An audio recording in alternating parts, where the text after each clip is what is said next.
MPs say bus services aren't as good as they should be and passengers are treated less favourably than those who use the railways.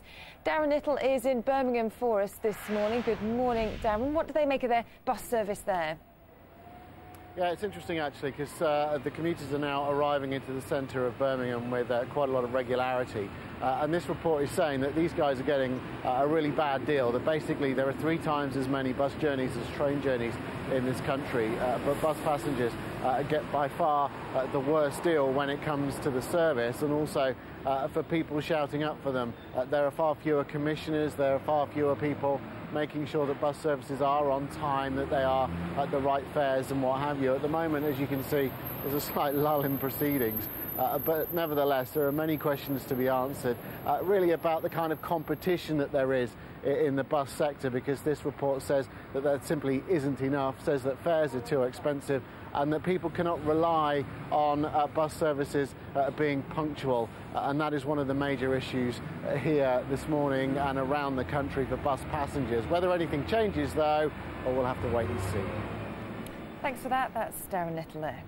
And what's the reaction to this, Charlotte, from people this morning?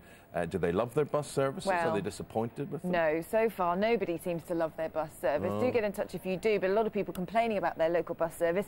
PP Baby Cakes on Twitter has got in touch with me to say our bus service in Wellingborough is awful. It's expensive, late, few and far between for villages or non-existent. Samantha Judd says in Brighton it's nearly £5 for a return. She says the service where I live is awful and the attitudes of drivers is very poor. And Paul McConnell says bus travel at Duckenfield to Ashton under Line, 1 mile in distance, £1.60 fare. He says that's a disgrace. So get in touch if there is anyone out there who likes their bus service and thinks they're doing a good job. Are there lobby groups for bus passengers? You know the way there are for train passengers, because I suppose they pay a very big chunk of money for season tickets and whatever, and you expect they have a bit of lobbying power. I wonder, does the same exist for buses? I guess it must be in some form, but perhaps... Maybe not, maybe not. I don't know. That's something that needs to be looked at. I presume you don't use buses, I presume I haven't used a bus for ages, No. although I did used to use buses a lot.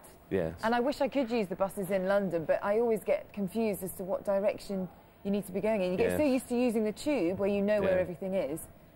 It doesn't seem as straightforward. See, I thought you would be transporting yourself. I mean, because I don't know, are you a fan of Star Trek: The Next Generation? Do I look like a bus conductor? No, you look like it's one of those lovely Star Trek: The Next Generation uniforms that you're wearing today. It's wonderful.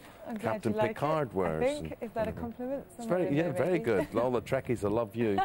The newspapers today, we're going to go